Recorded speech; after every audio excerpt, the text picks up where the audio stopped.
Broadcast is live. Okay. Awesome. So right now it's just the two of us, but we'll be getting people coming in very soon. Okay. And it's recording, right? It is recording. Cool. Cool. So this pops up on Facebook Live. Is that where it goes? Yeah, so it's on Facebook. It'll be on our Facebook page, and it's also on YouTube at the same time, which is nice. And so people can comment on either platform. Okay. Very cool. So yeah. So hi everybody. I see we've got some folks joining us. Just going to wait a minute for the room to populate a little bit. Okay. So what's the weather like in Monterey? It's blue skies, bright blue skies today, but it's been chilly, but not like Austin or the East Coast. But chilly here is, chilly here is, 40s and 50s. But it gets pretty damp because we're coastal. So it's been, I mean, I'm in the garage / basement, so I always have to bundle up because it's never warm down here. So I'm chilly all the time, but not like the cold like you guys are experiencing, that's for sure. Oh, we've got a hi from Melbourne, Australia. Oh. Wow. Welcome. That's exciting. Melbourne, Australia. Yeah. So what time is it there? Yeah, I had some people from England and Scotland want to come on, but they're like, it's the middle of the night for us. We can't do it. So I told them it would be recorded. They're like, it's going to be 1 a.m. And I was like, oh, well, we're recording. So you've got some fans. That's wonderful. Awesome. Yeah, it is. Okay, well, let's go ahead and get, Debbie Ann says it's noon. It's noon. On Friday. On Friday, yeah. Yeah, it's noon tomorrow in Australia. She's our time traveler for us. And it's summertime. Yes. Nice. So everybody, thank you for joining us. You may have been reading in the news that Texas is under a terrible snow and winter crisis. So if you're joining us from a warm place, be thankful. So anyway, welcome. I'm Kathy Savage. I'm the founder of Print Austin, and I'm just here to help be tech for Jennifer today. So welcoming Jennifer Anderson. Thank you so much for joining us today. So you've been part of Print Austin's trade a couple of times. That's how I know you. It was my first year doing it. I applied last year and did it, and I came down to the expo last year. So 2020, right before the world shut down. So that was awesome and really fortunate to go down and do that. And it was so nice. I mean, being together with a whole bunch of printmakers in the same expo hall, there's nothing like it. Printmakers are so generous and so giving with like sharing information and sharing work and sharing technique and talking. It's a very welcoming community. So I was super excited to be there and be a part of it. Yes, I remember now that we met. It's such a whirlwind at those things.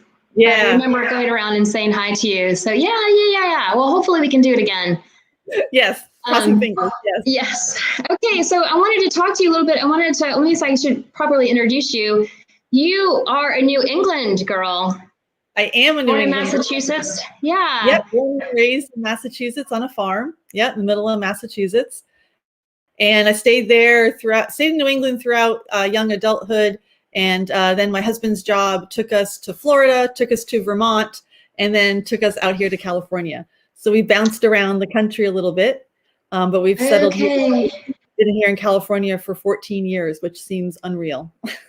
I think that's why I got confused. I sent out an email reminder to folks about joining us, and I guess because you're part of both coasts. Yes, I have to. East Coast time. Hey, East Coast friends, it's 8 o'clock for you, 5 o'clock for us Westies. Yes. So you went to UConn. I did go to UConn. Yeah, I went to UConn. I was a fine art major, and I actually majored in printmaking. I started off as a graphic design major, and it just wasn't doing it for me. And I almost left the art department, but when I walked into the printmaking building, it got me here. I was like, oh, this is it. This is where I belong. And I never looked back. So that's wonderful. That's wonderful. Okay, well, I am just going to bug out so that we can listen to you. Okay, great. Thanks, Kathy. Thanks for having me. Hi, everybody. I'm kind of imagining a whole bunch of smiling faces, I hope. It's always so weird doing these and all I'm looking at is myself. But I've done these quite a few times now. I'm sure probably a bunch of you have been to a few of my artist talks since we've been doing them virtually. And so I appreciate you being here again. And I hope that you find something interesting and new that I have to say and to share. So like Kathy said, I hail from New England. I've been here in California for about 14 years. And I did get a degree in printmaking, a Bachelor of Fine Arts.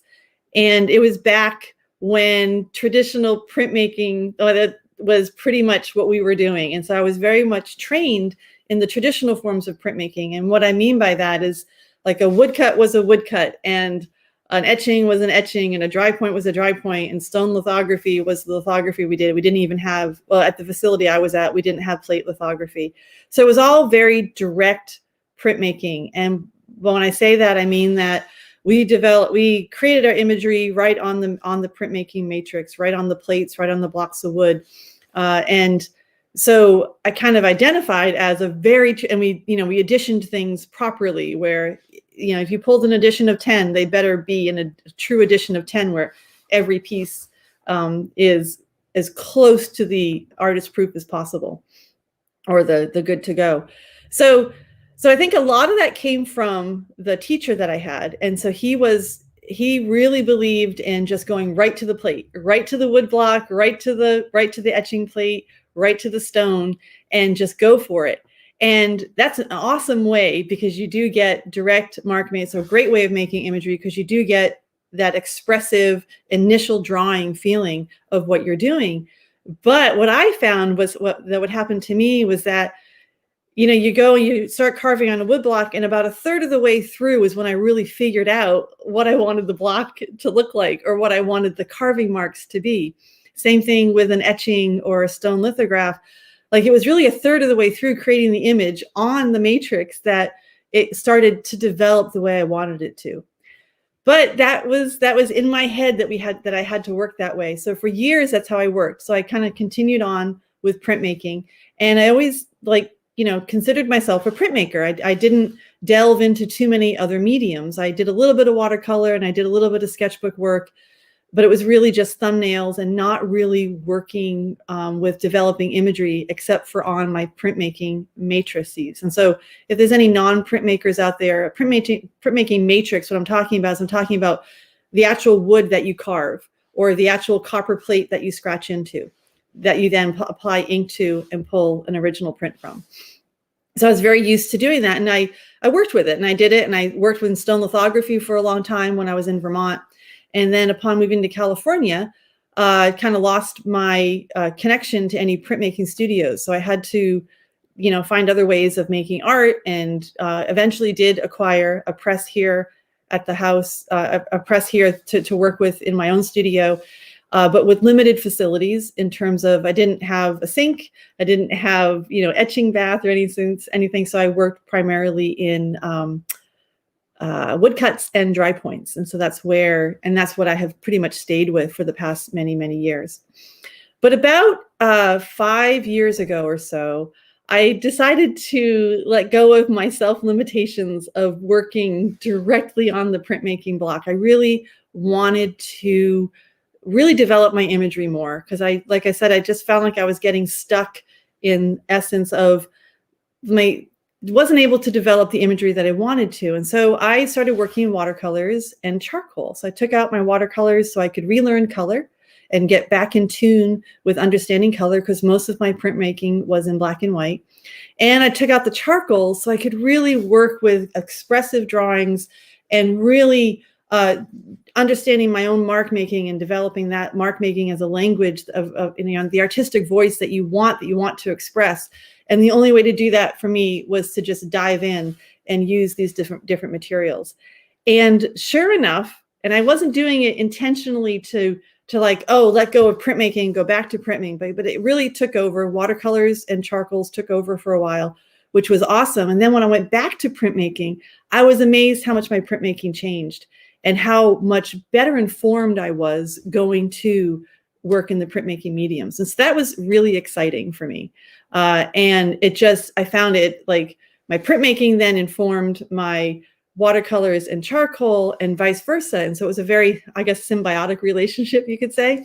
And so it was just really exciting and fun to do that and to work back and forth. And the other thing that happened was that I worked with a lot of imagery over and over again. So I became very, very familiar with the imagery that I love. So a lot of you who know my work know that I'm pretty much all nature-based. I guess nature-based is the only thing I do.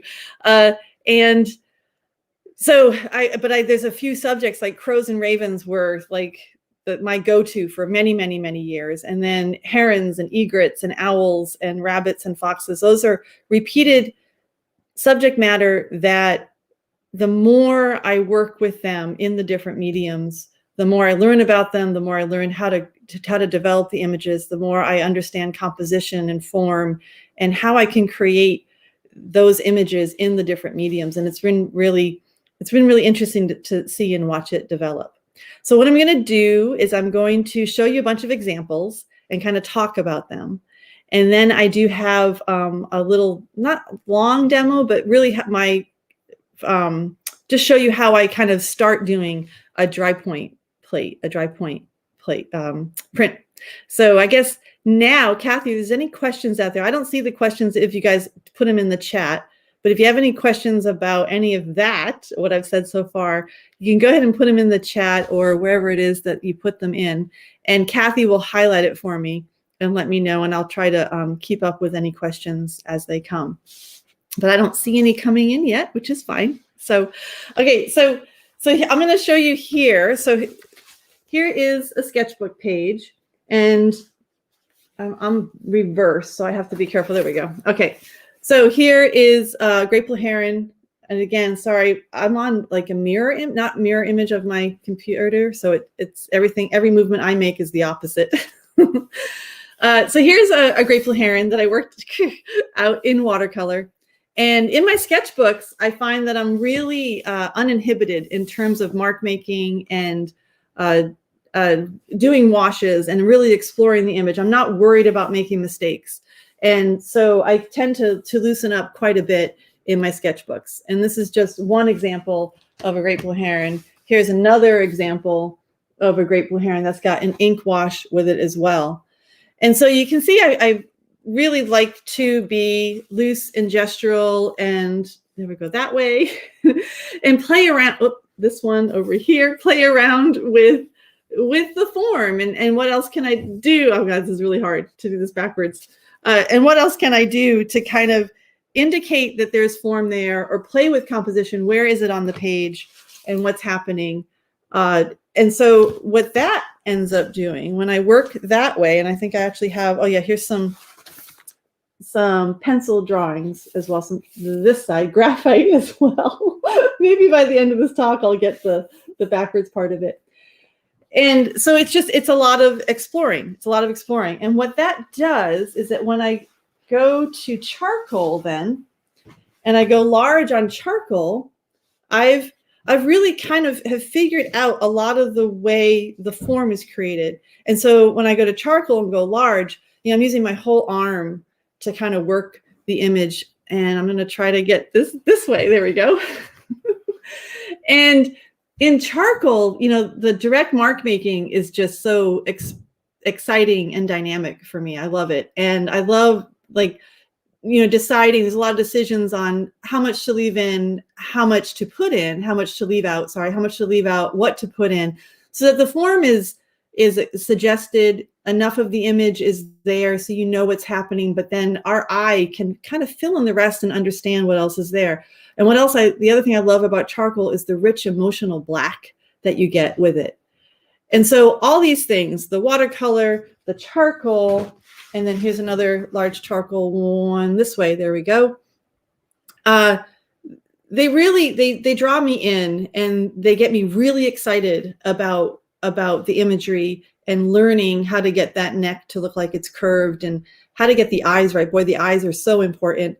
And, you know, how those feathers go off that way. and you know, the way the heron stands and how it holds itself and what the wind is doing or whatever. And so then by the time I'm ready to go to some printmaking, so this is a dry point print. So this is, so a dry point is very much, there we go, is similar to an etching, where you are scratching directly into either a copper plate, a zinc plate, or a plexiglass plate. All of my dry point printmaking is done on plexiglass plates, and I'll show you what I mean by that. And that right here, and I will, there we go. Okay, the reflection is going to be tough with these. Here's a plexiglass plate. There you go. It's got the start of an image on it that's all scratched. So what you see, the white that you see, is the scratching that I've done creating the image of a condor, a California condor. And so that's how this guy was created. So I had a big piece of plexiglass, and I drew and scratched directly into the plate. And then ink is pushed down into those grooves, all those scratches, and polished off where there's no image. So up here, where there's no image for the plexi, it's all polished off and buffed down. And then the paper is put on top of it. I run it through my press, and you know, the ink is transferred. And so you can kind of see there is definitely a similarity now between my sketchbook pages and my charcoal drawings, how they inform the movement and the development of this image. And so regardless of the fact that now I'm working on not just a piece of paper, when I work on a printmaking plate, I'm less inhibited. I'm more comfortable with the image. I'm more comfortable and familiar with how to create that form. I'm not as scared about, like, oh my gosh, now I'm doing like the real thing. I'm working on a plexiglass, or I'm working on a copper plate, or I'm working on a piece of wood that, you know, usually costs a lot more than a piece of paper does or a sketchbook does to draw and sketch in. And so I have the confidence of working with the same subject matter over and over again, that when I go to the printmaking, I get more, the result is more of what I'm looking for, which is nice. And so that's super exciting and fun. And then in the same, so I usually do dry points and woodcuts of all my imagery just because I need to. And so here is another great blue heron. This is just a Sharpie drawing. And this was the intent of making a woodcut. And woodcuts are, you know, there's, I mean, there are a multitude of different mark making you can do in a woodcut. I tend to get pretty straightforward black and white graphic. And so this guy here, here's the piece of wood, went to that guy there. So if you can see that, there I am in the middle. And so this here is the wood, here's the drawing, Sharpie drawing. But again, you can kind of see how those charcoal drawings that I did really have informed how I developed this image and the mark making and the gesture. Even though it's not quite as loose, it's definitely a lot tighter. Do I work from photos? Yes, I do. So that's another thing. In college, you know, photos were like the no-no. You needed to draw from life or draw from your imagination.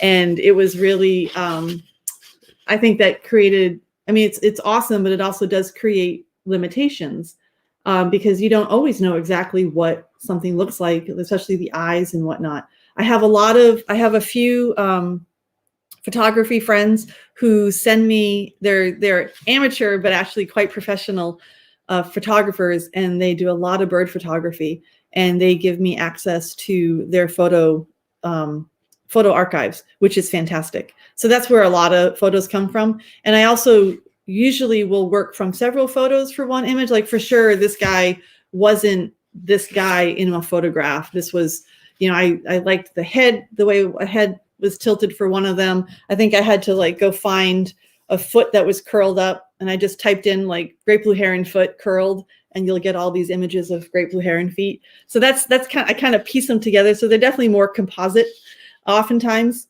than just straight from directly from one photo. So that's the great blue herons. Okay. Another, let's see, hang on one second. Sorry, guys. I started working, like I said, with a lot of color studies. So this is a page from one of my sketchbooks, and I got to go this way. There we go. And for those of you who own my art book that was published this past summer, fall, you probably are familiar with this page. So a lot of the imagery here is in that because I keep all these sketchbooks and just do lots of work in them and draw from them directly for a lot of my printmaking, which is relieving actually in a way, because I get to like, when I know I want to do some printmaking, I have a catalog of imagery that I've already worked with and developed. And so it's really fun to go through and like, oh, well, I want to do, a dry point of some quail, or I want to do a dry point of an egret. And all I do is open up all my book pages, all my sketchbook pages, and I look through and find all the different imagery I've already done, all the compositions I've done, and the drawings and the pen and ink or the watercolors that have already, have the practice of doing that image. And then going to the printmaking piece is then that much more informed, I guess is the way to say it. So any suggestions or tips for someone who has no problem being expressive in their sketchbook but tightens up as soon? Yes. I don't know. I mean, that's definitely like something that I struggle with. And that's why I think that doing it over and over again, like working through. So here's a sketchbook page, for example. I think that's from Sarah. And then I was working with the bunnies up here. Okay.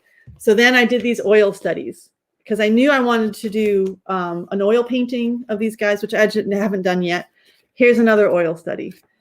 And then here's another oil study, all of the same thing, right? All the same two bunnies.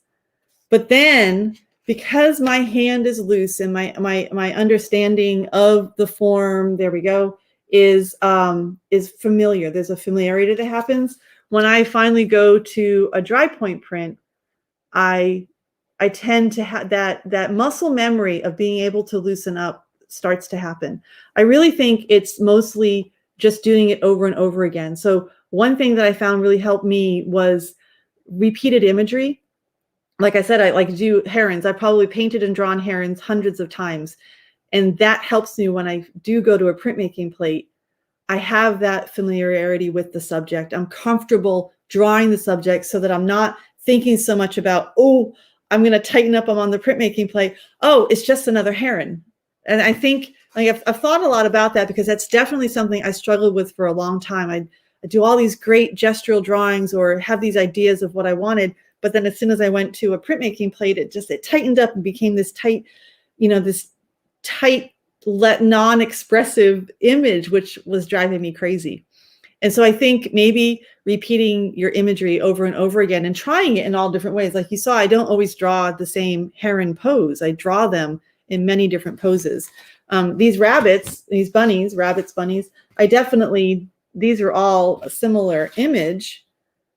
And my intent in this case was trying to understand, how do I get the form? I have to do it this way. There we go.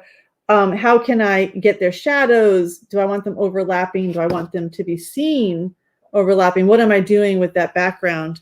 And so this guy, this little dry point developed. There we go. And I have to go this way. Is that better? There. So you can kind of see the loose lines are in there. And another thing, if you work on plexi, you're less inclined to feel like it's precious. Plexiglass is much more, it's readily available and a lot cheaper than copper. So we're talking about doing dry points. So plexi, I have no problem. Oh, it's just a piece of plexiglass. If I make a mistake, it's okay. And oftentimes, like letting your hand go and do that, it becomes part of the gesture and the interesting mark making that is on the plate, which is really, really nice in printmaking to have. So I hope that answered your question, Sarah. So let's see. Let me get my crows. Sorry, guys. I have everything piled up over here. So here is an example of a woodcut, kind of in between working like directly on plates to now how I work, where I really develop imagery before I go to my plate. So this was in between that phase, trying to figure that out.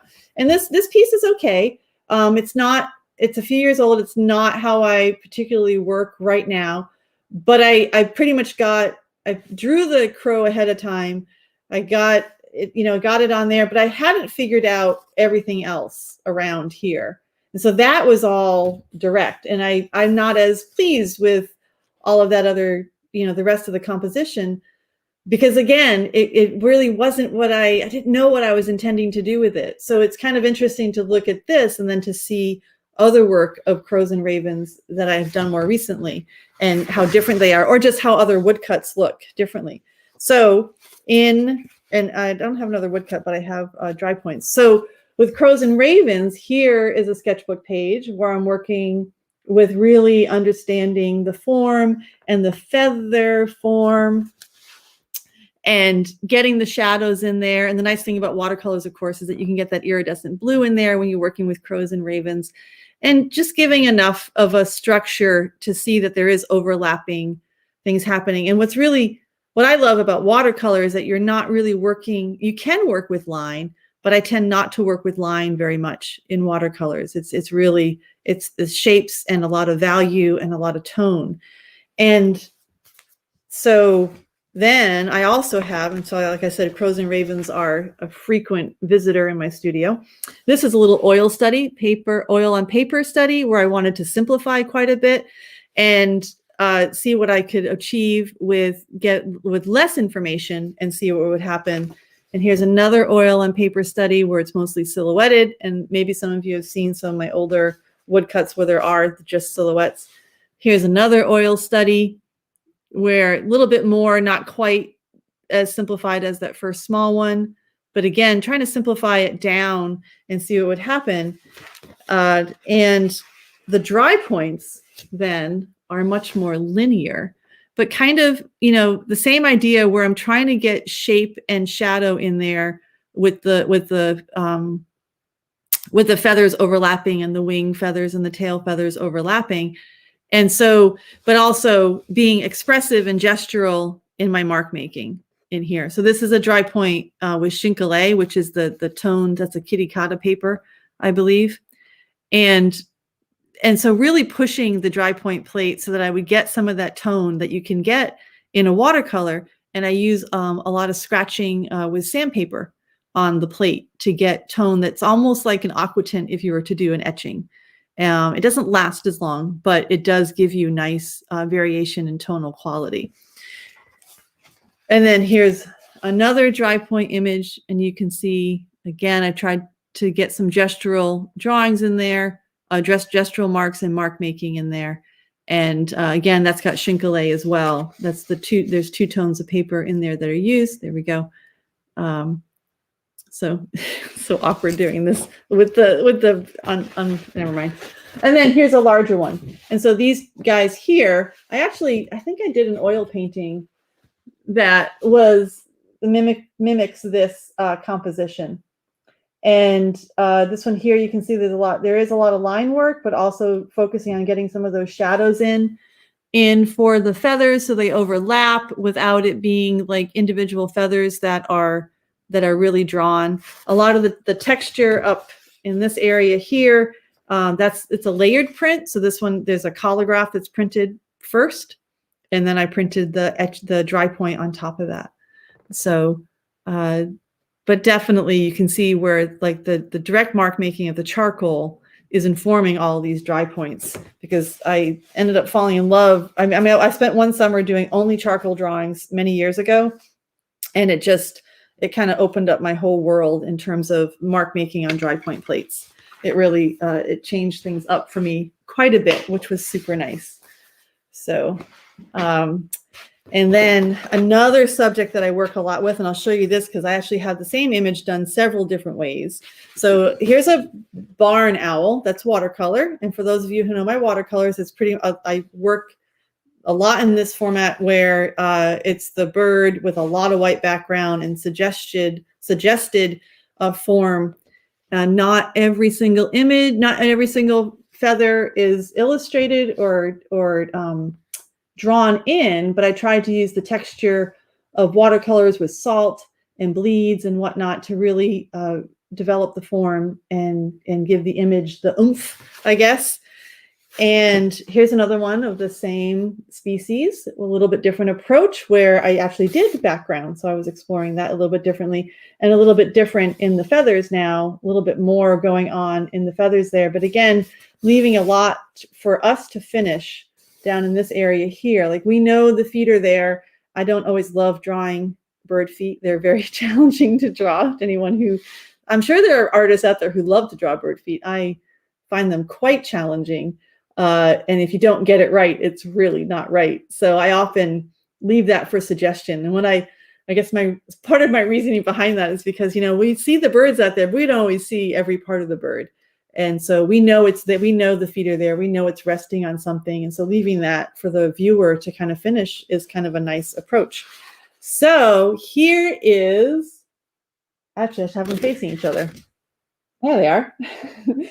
Watercolor first, dry point next, directly from the same image. So in printmaking, for all you printmakers, you know that the image is reversed like that. For non-printmakers, that's what happens. So if I work directly from this image on a printmaking plate, it's going to print in reverse. The final image will be in reverse. So you can kind of see, and this is going to be hard for me to do without peeking in here. There we go. Is that right? Yeah. So in the dry point, which is over here, a lot of mark making, whereas like I'm doing form in the watercolor with shapes and color and tone and value.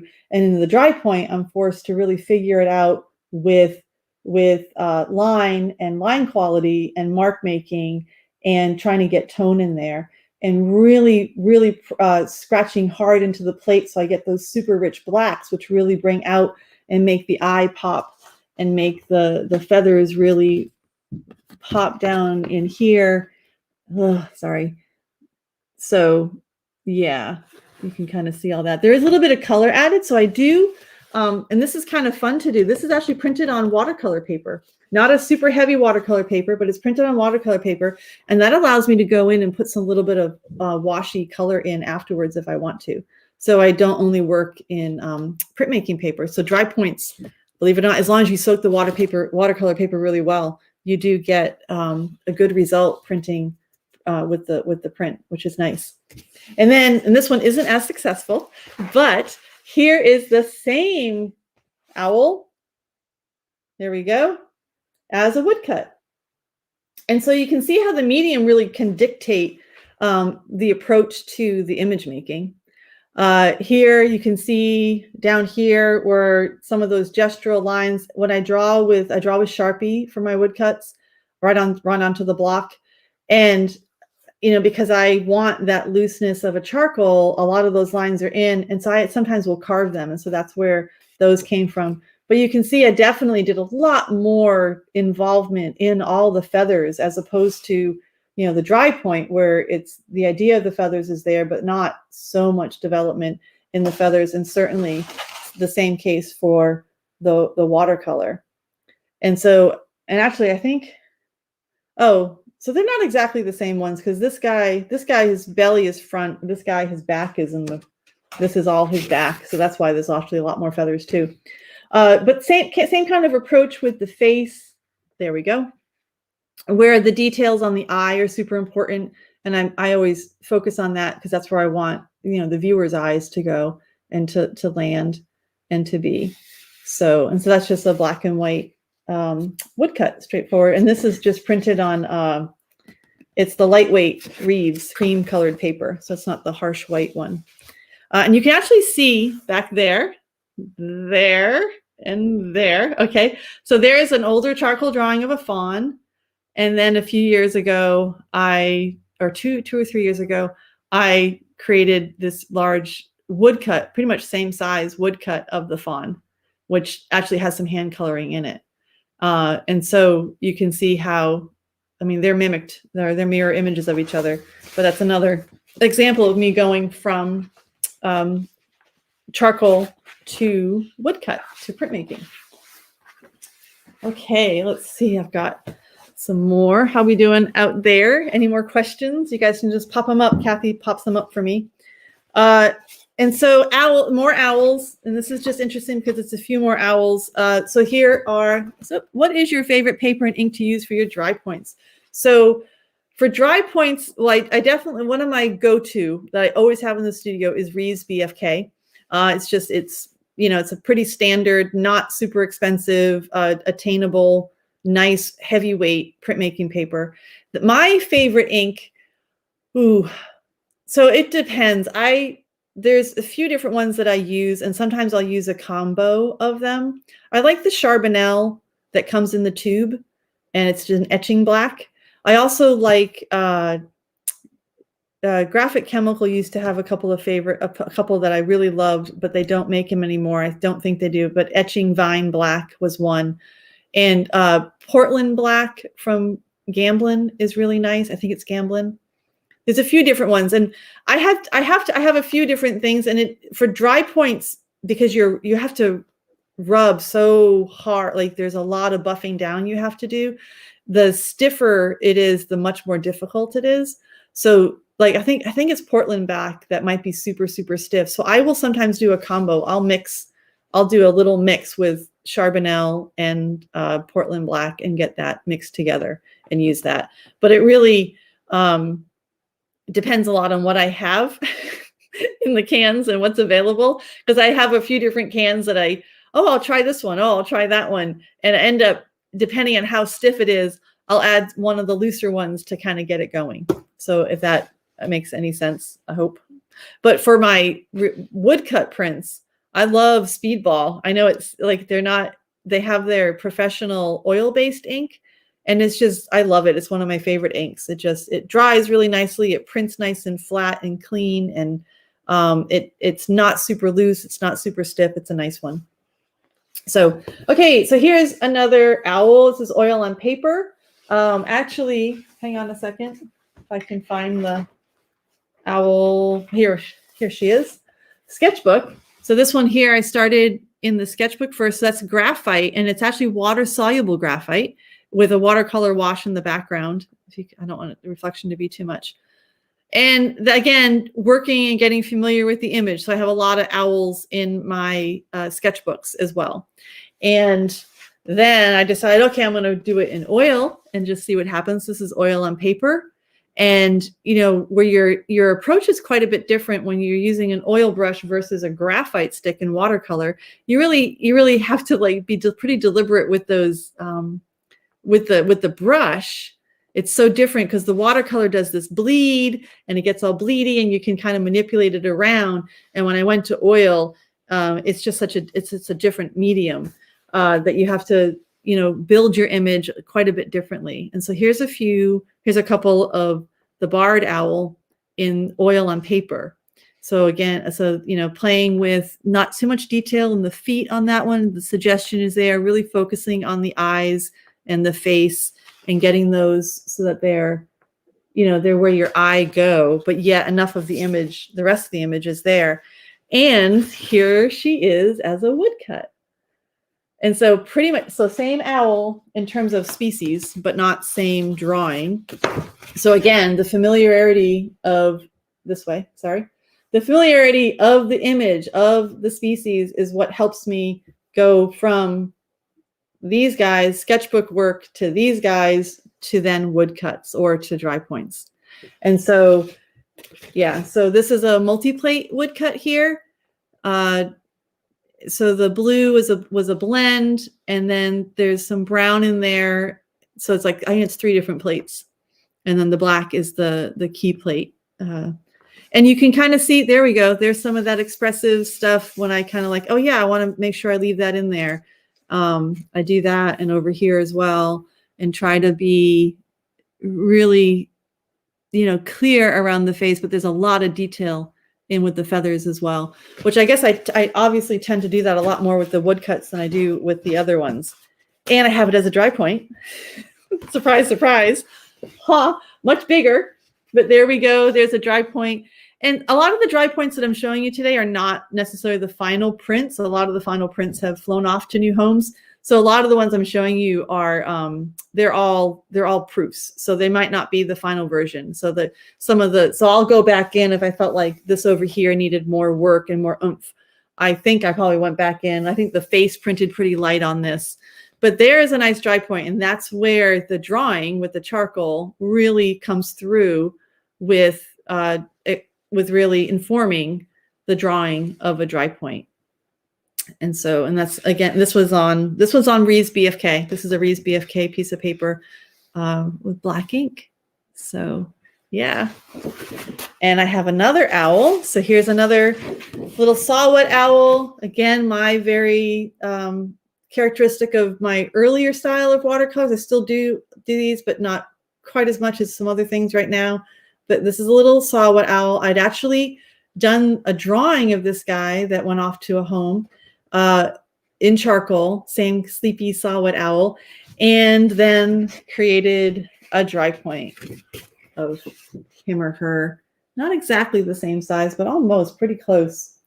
And so, you know, really the dry point, little obviously more line work and a little more detail, not having color to kind of inform the form, but you know, dependent more on the scratching and the mark making. There we go. The scratching and the mark making. I can't get it right. There we go. Sorry, guys. So yeah, but super fun. And I love it. And the dry points take a long time. It's an investment of time for sure. It's definitely something that I don't sit down and wing them out in a couple hours. I have to come back to them and revisit and, you know, keep on working the plate, because it takes a lot of elbow grease to get those marks where they're deep enough where you can then get a good ink in the grooves to get those rich blacks. And just real quickly, I'll just show you, just because this is kind of interesting. This is a watercolor that I did. It's actually mounted on board, but then here is a multi-plate this way. There we go. A multi-plate woodcut of the same species. And so you can see, like, I think it's obvious they're both my work, but really quite a bit different how they look when you go from watercolor to woodcut. So there. Okay. So how we doing? Are we doing good on any questions? Am I clear? I hope you can. I'm just kind of, you know, thinking you guys are all like, yes.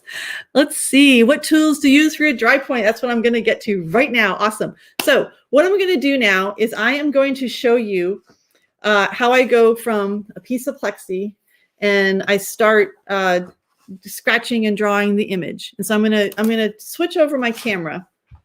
So pardon the pause in video stream. I'm going to go off of my laptop and go onto my phone, but pull this boom over so that you guys can see the demo that I'm going to work on. So I'm going to demo a little bit and I'm going to show my tools and all that. Okay, so give me a minute. Let me pull things up. And so the live stream isn't ending, but I'm going to leave the studio. So just hang on there for a second.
Hi, is this the right thing? Is this your phone or? No, I went to my phone.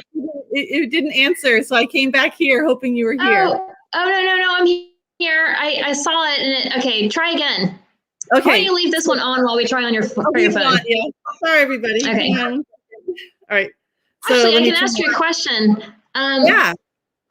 Okay, let me see. I am curious about what kind of wood you're using. Are you using MDF or plywood, or what are you using? Yep, I'm using MDF. I used to use birch plywood, and then someone introduced me to MDF, and I just have never gone back. It's so easy to carve. It carves like butter. It prints beautifully every time. I know you don't get a wood grain, so I use the thin one so I can cut it here at home, and it isn't so heavy. And it carves really. I know it makes a lot of dust, but I just kind of get used to that and make sure I use a vacuum or brush it off. But it's a very reliable wood product to make a woodcut on. It's super durable, reliable. It doesn't warp when you print. I guess the only disadvantage is that if you want wood grain, you don't get wood grain with it for sure. So, okay, I'm going to go ahead and enter broadcast studio on here. So sorry, if there's a noise issue, you guys. We'll get it figured out in just a second. There. Is that better? Yes, I removed your other got it. Device, and then I'll mute myself in a second. All right, so I have to go this way. There we go. Is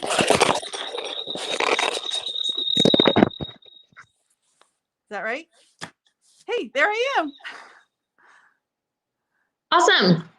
Okay, so I don't know if there's a big echo. Are we doing okay without? I'm just going to turn my volume down. Oops.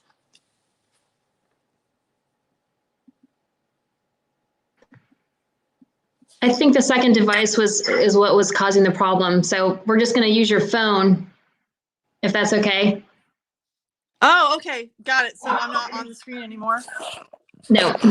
So I can't see what's happening. So that's going to be interesting. Like I can't tell if I'm on screen. Do you know what I mean? Well, yes, I can. I know we can see you. You're on there. Okay, so my hands are here. So yes. And I can't see questions. So Kathy, you stay on and you guide me if people can't see stuff, okay? Okay, I'll try and make myself little. Oh, nope. That made me big. Okay, I think let me see. So can you guys see that? Yes. Okay. So this what's happening? I was trying to minimize me, but I don't know how to do it. Okay. I think it's okay. I think people can still see what they're seeing, right? Okay.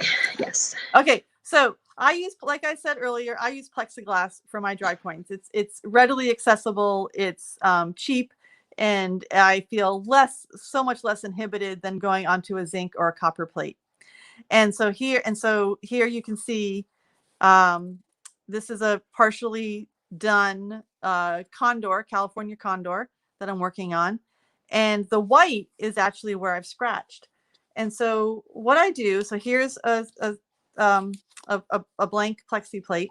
These are my tools, and I will give you guys a tool tour. So this right here, I'm hoping that everyone can see what I'm pointing to, is just a scratch board tool. But it's got those kind of like all that stuff, and it makes awesome texture on a plate. So if I were to go onto a plate and scratch away, and the sound is pretty awful, but I can kind of go in all these different directions. And I don't know if you can see that, but you can see all the different mark making that happens. And plexiglass is super sensitive. Every little scratch will take ink. It doesn't necessarily take a lot of ink, but it will take ink. So that's a scratch board tool, and that's something I use a lot to kind of get texture and tone in there. And you can kind of see that. I also use sandpaper, and you can use any tooth you want. You can use super fine, which is harder to get some tone in, but this is a rougher one. This one here is 100 grit. And Sandpaper gives you, if you just scratch right in,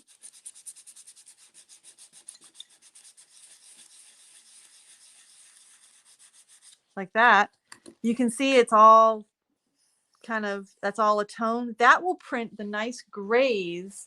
Like, let me show you what that does. That prints, that's what all this was done with. Can you guys see that? I hope. Yes, we can see okay. that. Yeah. Okay, got it. So that's what all these grays, all that tone was created with scratching with sandpaper right onto the plate. And so that's how I do that. And it does disappear quickly going through the press. So you do have to, if you want some good tone, you've got to give it some good scrubbing there. This here is just an etching needle. These are the twisted etching needle, which I think probably every printmaking studio has and every printmaking student.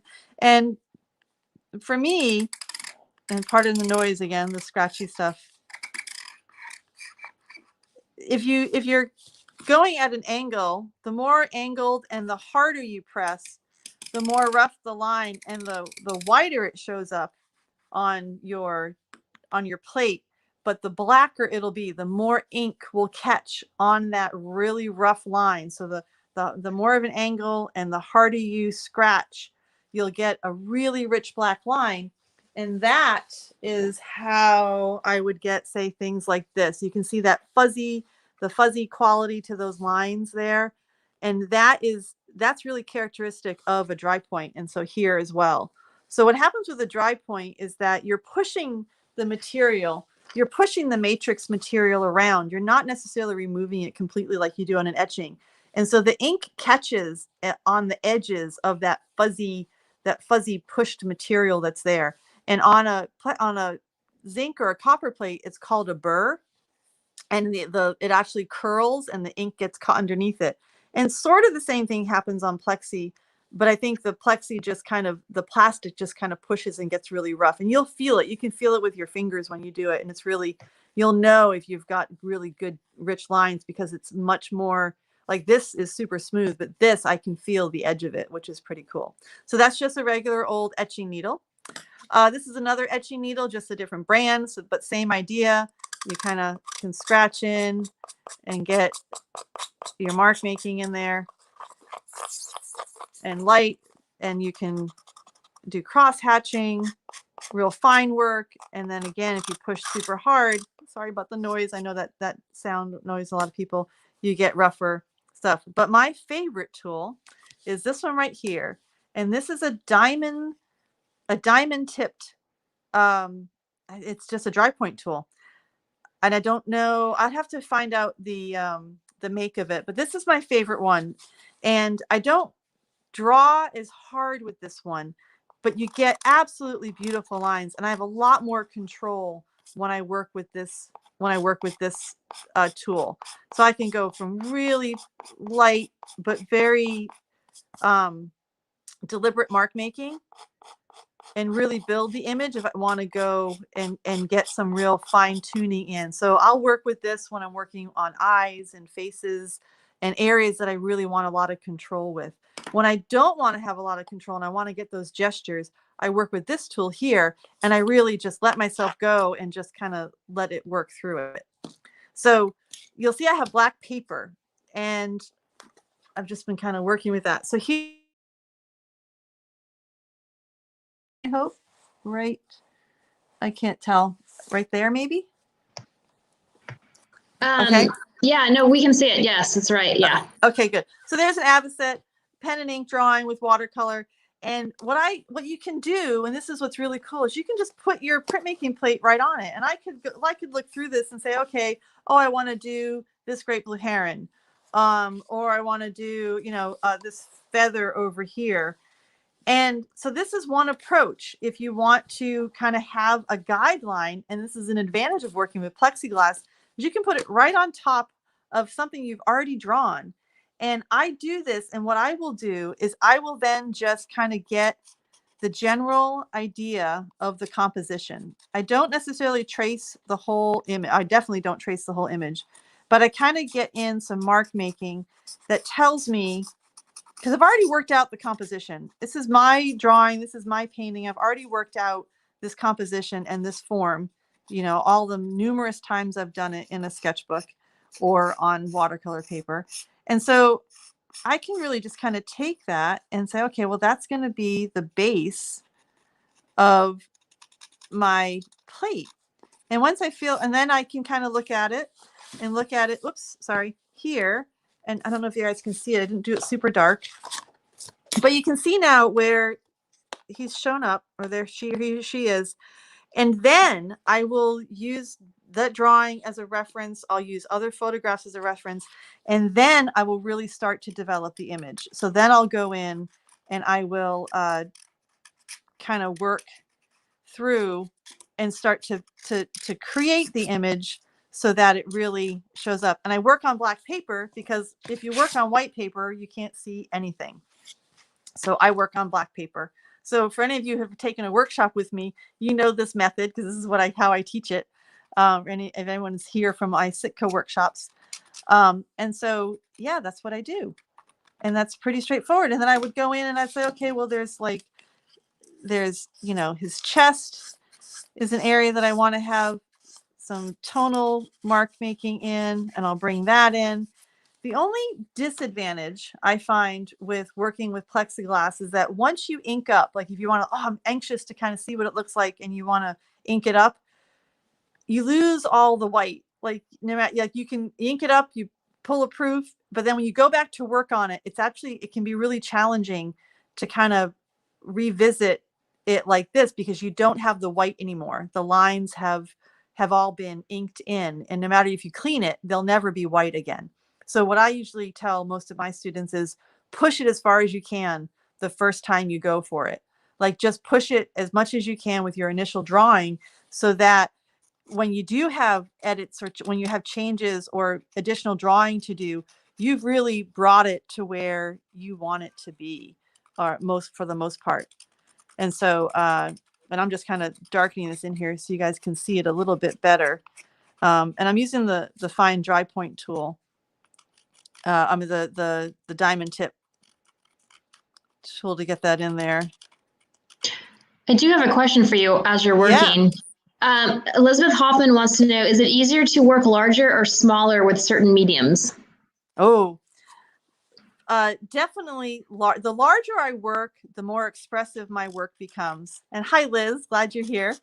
Yeah, the larger I work, the more expressive I become for sure. And small woodcuts are hard to do because your tools really indicate how big your marks can be, how your carving can go. So unless you have micro tools or you're working in wood engraving, working really small in woodcuts is challenging. So medium to large woodcuts are definitely my go-to. Dry points, I feel like dry points, I can do small dry points and be pretty happy with the expressive quality of them. Let me show you an example. This one here is a dry point. And this was the proof of it in a sepia ink. And this was sort of the drawing that it came from. But so there's a lot, as long as you're thinking about loosening up your arm, like the smaller we work, I think we tend to tighten up because the margins are there. But if you like let go of the margins and you really, and I'll try to do it with this, like I'm going to ignore that my margins are here. And I'm just going to be like, okay, I want, I'm going to be working with my whole arm, not just my hand. When you collapse down to only working with your wrist and your fingers like this, you tend to tighten up.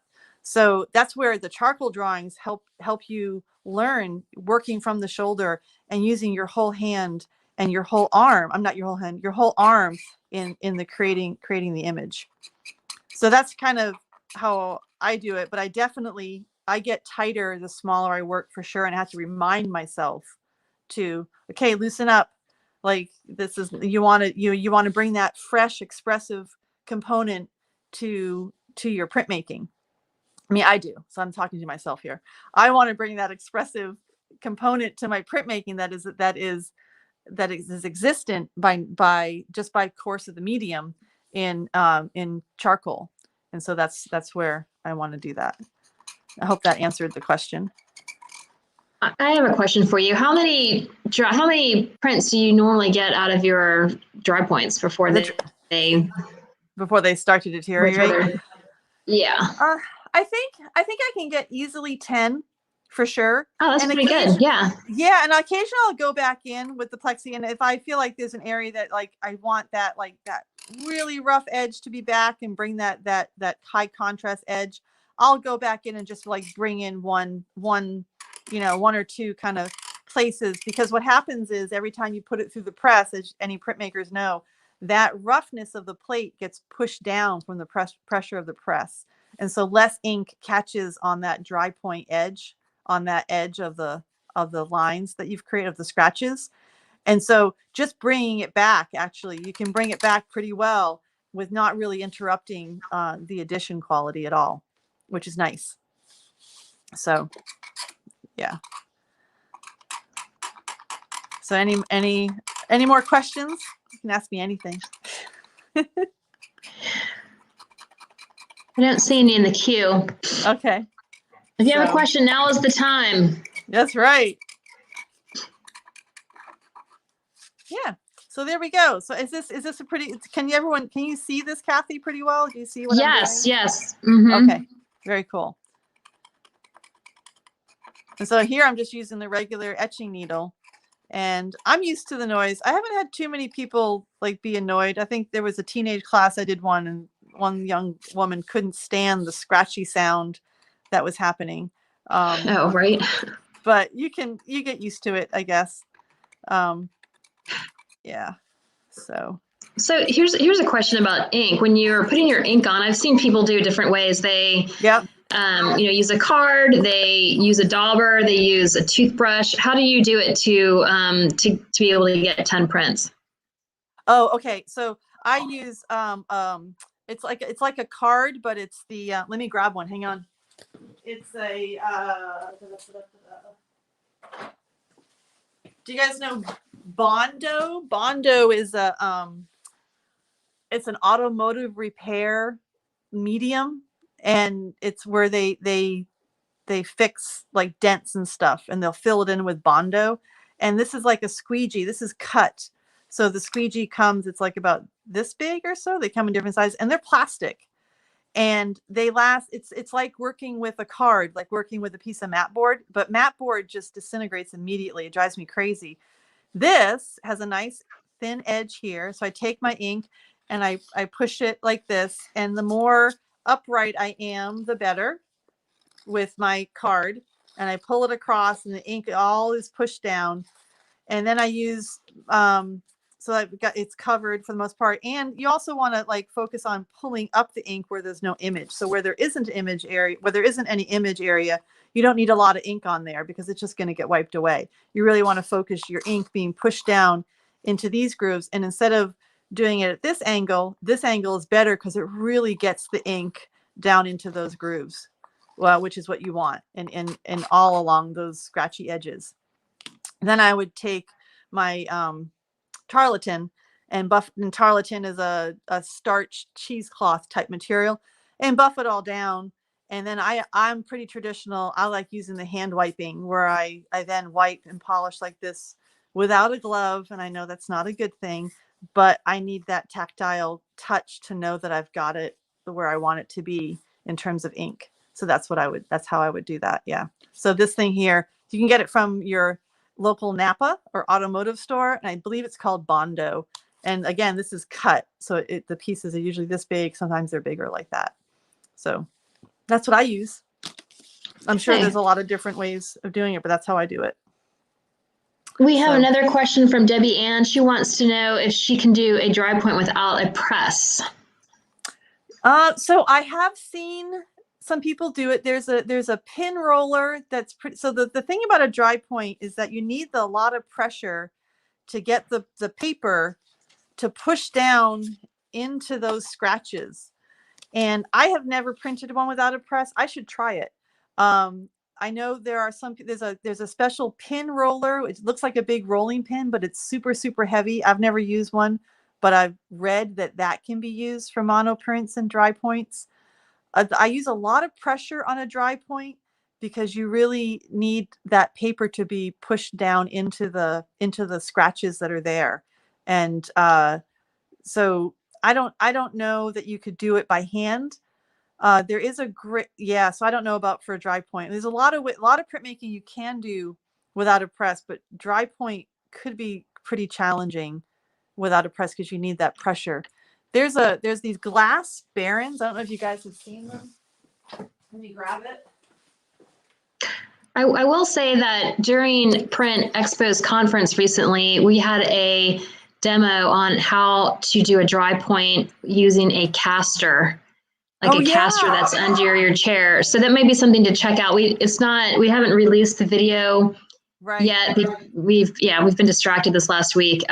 So it'll be up soon. And then I recently took a workshop on plaster printing on a dry point where you ink up your plate and you pour plaster over your plate and then you let it dry, and then your plate just peels right off and you have a print on a piece of plaster. Oh, that's really cool. Yeah, so that's definitely something to look on YouTube for. Yeah. So with dry point, what Kathy was just saying with casters, like the rolling casters, you want I think that probably works because there's so much pressure pushed down, like when it rolls over it, is what I'm guessing. This is a glass baron, and I think this is is it Frogman's? I actually got it at Print Expo last year. He was right next to me. This is amazing, and it prints woodcuts as if you're using the press. I mean, woodcuts, a lot of printmakers, we spoon our woodcuts to print, or we use a press to get a really perfect, real great covering of ink. This is amazing, and I wonder if we could use this on a dry point, like if that would be enough pressure. And it actually might be. I'm going to do a test run now. I'm very curious if it would at least get some kind of an impression from it, because I'm amazed how well this works to get ink from the woodcut. So that could be, but it's a super, super heavy. So the heavier, the better for what you want for the pressure for these guys. So I just tried to drop the URL in the chat, ironfrogpress.com. Yeah, thank you. That's what it is. Mm-hmm. Yeah. So should I go back to the regular video just so I can say goodbye to everybody? Sure. Or you can take your phone and let me see. Oh, let me see. Right. A couple more questions. And I can you can take there you go. Didn't think of that. There I am. So here, a couple of questions. Yeah. Has living in Monterey added or changed anything in your work? I think what it's added is that I'm much more comfortable doing representational art. And I don't want that to sound like negative to any East Coasters, but on the East Coast, I felt like I was a square peg in a round hole. Like most of the printmakers I knew were working very abstractly. There wasn't a lot of representational art, like printmakers that I was working with. I was part of a printmaking studio in Vermont, and I mean, phenomenal artists, and it was an awesome place, and I was on the board and I taught classes, but I was like one of the only ones doing like a lot of representational work. And so I just felt out of place a lot. And for some reason, coming to the West Coast, while there's still a lot of abstract artists, I felt like maybe just because there's more people here, like we're definitely in a much more populated area than Vermont. I felt like there was just a different comfort level with just, doing my bird imagery. And it was okay. Like, I don't know. I think that it definitely, it was an internal struggle that may or may not had anything to do with moving from Vermont to here, but it's what happened for sure when I got here, when I started working and showing my work and really developing my body of work in terms of the imagery. And maybe it's also that I just had more time, because when I was in Vermont, my kids were a lot younger. So time was of the essence. And I had very little time to really develop bodies of work. And I stuck with ravens and crows as imagery, and definitely did not expand beyond that too much. And so coming to California, and as the kids grew up, I had a lot more opportunity to spend time in the studio and to develop work. So it could have been multifaceted, I guess, in terms of how moving changed my imagery and my work for sure. And I do often wonder, like, what would I be doing if I were still in New England? What would I not have done that I've done here? And I think that anytime you move or have a change of pace or do something different, it is amazing the silver linings that happen because of it. I mean, moving here and moving away from New England was really hard for me the first year.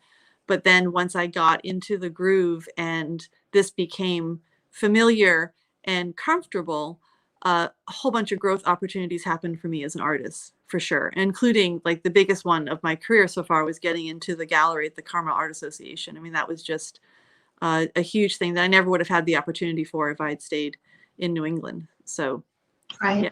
Nice. Okay, one more question. Let me see. What do you do with the plate once you've printed the edition? Oh, I have boxes of plates. I can't let mine go either. I can't let them go.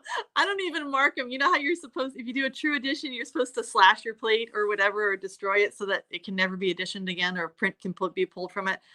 I don't do that. I did that when we did limited edition prints for Two Rivers Printmaking Studio in Vermont. We had portfolios that we did every 2 years that went out to collectors. And those plates we had to cancel. So we had to cancel those plates. I tend not to do that here. I mean, the dry point plates don't last that long anyway, 10 to 15 prints maybe. So I don't get much more life out of them than that. My woodcuts, I have so many woodcuts that I think I could build a wall with them. And I really, I can't let them go. And I'm going to do something with them someday when I finally get a place where I can actually build out a real printmaking studio. I would love to have a wall that's made of all the woodcuts. For any of you that saw my big ink project I did for 2 years now, I have a gigantic 40 by 60 owl woodcut that I did. And if you go to my Instagram or my website, you'll see it. And that I would love to make a table out of. So yeah, I keep all my plates. It's an enormous amount, piles of stuff, but I don't know. It's like you make it, it's really hard to let them go. Yeah. Hey, there you are. Oh, there you go. Okay. Oops. I was there. So we're closing in on, let me see, I think we've passed an hour. Yes. And so if there are any other questions, now's the time. So what do you have coming up for yourself? I know that you have a profile on printexpo.org website, so people can find you and your work and your contact information there. But what more do you have coming up? What do I have coming up? I'm doing a couple of my own independent projects just for exploration purposes. So I'm working on 100 Days project right now, which many of you artists may have heard of. And I'm kind of exploring all kinds of pen and ink with watercolor wash, because I just really felt like I wanted to play more with mark making and direct drawing and painting. I have a show in August at the gallery, but I'm also working on developing a body of work for the California condors. And so that'll be coming up. I don't know when that's going to be released yet, but I'm doing limited edition dry points and woodcuts for them that are going to be released through the California Condor Big Sur Sanctuary. And 50% of the proceeds are going to go to support the California condors. So I'm doing a suite of prints, I think 2 or 3, one large woodcut, one medium woodcut that's multicolor, and one small like portrait style woodcut, and then 1 or 2 dry point prints that are all going to be limited edition. So that's a big project that's up and coming. And wonderful. I'll be exploring that on my Instagram and through my email mailing list. So yeah, so if you're not on the list, you can get on it by finding me on Instagram and going to my profile, and you can get on my mailing list that way for anyone who's not on it. We'll do a shout out for your Instagram handle so that people can hear it. Okay. Oh, not me too? Mm-hmm. Yeah, so it's Ravens. It's Ravenpress_art. So at Ravenpress_art. I'm putting it in the chat. Okay. Let's see. Okay, great. Okay, one more thing. Yeah. Tell us about your book. You mentioned that you have a book. I do have a book down here. I should. So in September, I had a big show at the gallery at the Carmel Art Association. And the theme of it was working from all of my sketchbooks and imagery and all the imagery from my sketchbooks and developing a show of watercolors, mostly watercolors and a few charcoal drawings. And to the companion to that show was an art book that I published. And that book, let me grab one. I have one right down here. Hang on one second. This is going to be there. Okay, hang on. And I think a lot of the people a lot of my mailing list was a huge support. So this book is called Natural Inclinations, and it is an art book. It's a hardcover book with over 100. I don't know how many pages it is. It's a lot of pages, but it's selected sketchbook pages from all my sketchbooks and all my doodlings and drawings and words and poems and all that. And so so this book was published to kind of companion my big solo exhibition that I had at the gallery in September. So Wonderful. And it is still available. It's if you go to my Instagram or to my shop, you guys have the shop link in the expo thing. That's where you'll find it. Yeah. So super fun and limited edition because we're printmakers. Right. Awesome. So again, if you visit printexpo.org and then in the menu bar, click on showroom, and yours is the first one that pops up. There you go.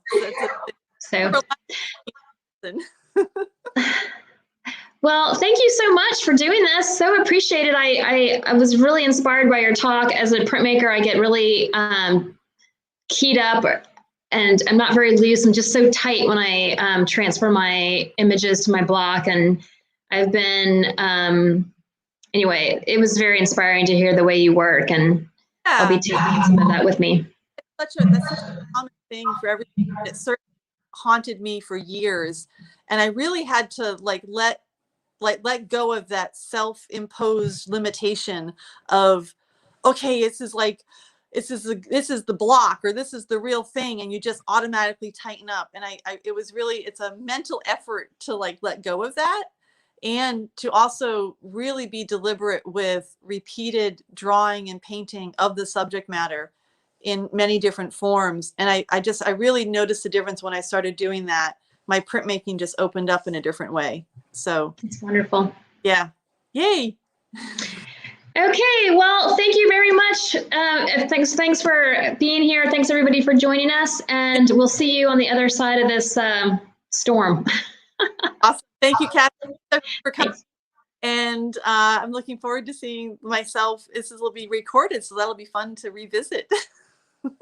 Yes. Yeah. So, but anyway, thanks everyone for being here. I appreciate it. And thanks, Kathy, for hosting.